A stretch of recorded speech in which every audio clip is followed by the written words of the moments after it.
This is our third tutorial on working with type. Open up PSD4. You'll see that I didn't open up PSD3. There's a tutorial that I'm skipping because I am redesigning this one to combine what you learned in both of those in the book. So open up PSD4, and then we're going to save this as clip layers. Oops. Remember, I want you to practice not putting spaces in there. Put an underscore instead and lowercase. The underscore is shift and the dash. I think we've already covered that. Click save and then OK. All right, now we're going to go into the layers panel. Remember that you can go up to Window, Layers to show it if you can't see it. Hide the effects of the inner bevel layer. So see, this says inner bevel. We're just going to hide the effects part, so we just want to click the eyeball next to the word effects. Hiding the effects helps us see some of the other things we're doing better, and then we can apply the effect afterwards. So now we're going to create a new layer above the inner bevel layer. So click the inner bevel layer, and when you create a new layer, it automatically goes above it. And we're going to name it gradient. Now, it's okay to put capital letters in your layers. It's not part of the file. The lowercase letter thing is for the file names. And then we're going to go to the gradient tool. The gradient tool is sometimes really hard to find because I think it's in a really unlogical place. That's with the paint bucket. You might already see it here. It's above this smudging tool. They moved it in this version of Photoshop, and I think I always forget where it is. So we're going to click the gradient tool, and then we see that our options panel changed just like it does with every single tool that we use.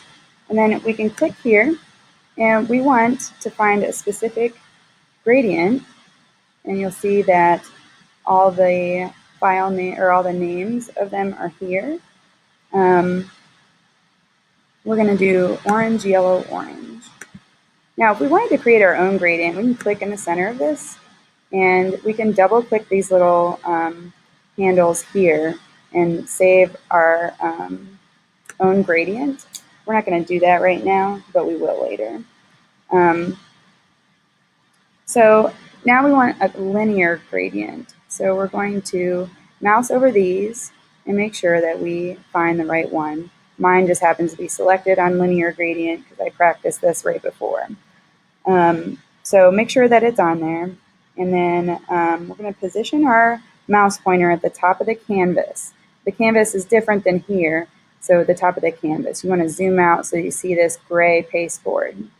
And we're going to position the mouse pointer and click, hold, drag down to the bottom of the canvas.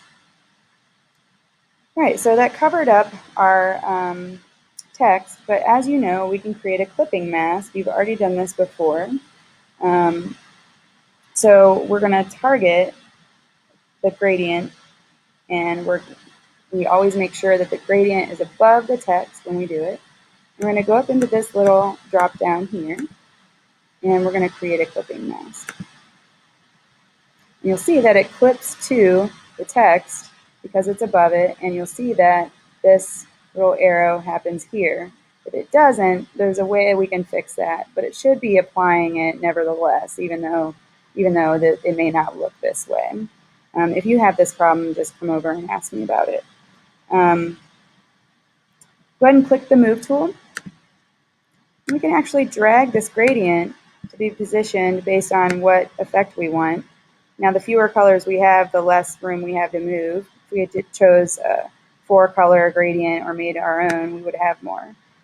So you don't want to pull it down to where that gray is doing that, but you see that we did change the extent that the gradient was affecting the text and give it a little different look.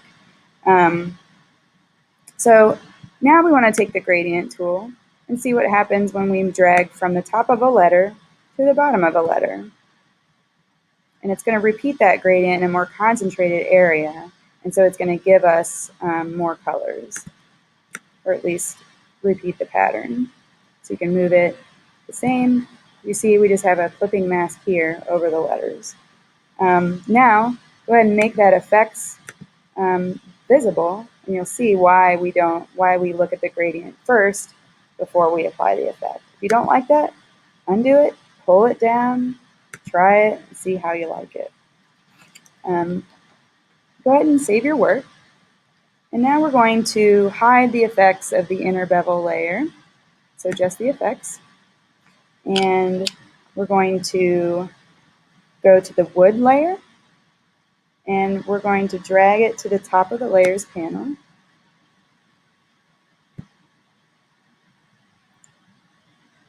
And we're going to create a clipping mask.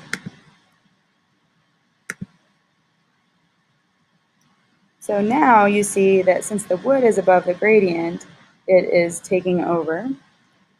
Show the effects of the inner bevel layer, and you see that we have something different here. Go ahead and click or do Command S to save. Now, if you don't like this gradient, you can actually change it. I'm going to hide my wood layer, and I'm going to go to my gradient, and I'm going to click in the middle of this, and I can double click these color stops and change the colors. I can also add new color stops by waiting for the hand to go here, and I can add it and double click that little square and add a different color. I can also drag these around to let the colors affect it in different ways. And I can give it a name. I'm just do new gradient, but you should probably name it something quality. Hit OK. And then you can see that it's in there. So I can actually change my gradient to be customized based on what I want to achieve. So play around with the different types of gradients. Play around to try to find a great color combination. And what I'm going to be looking for is that you customize this gradient, and you also did the wood one in the same one. Go ahead and save it, and you're done for this tutorial.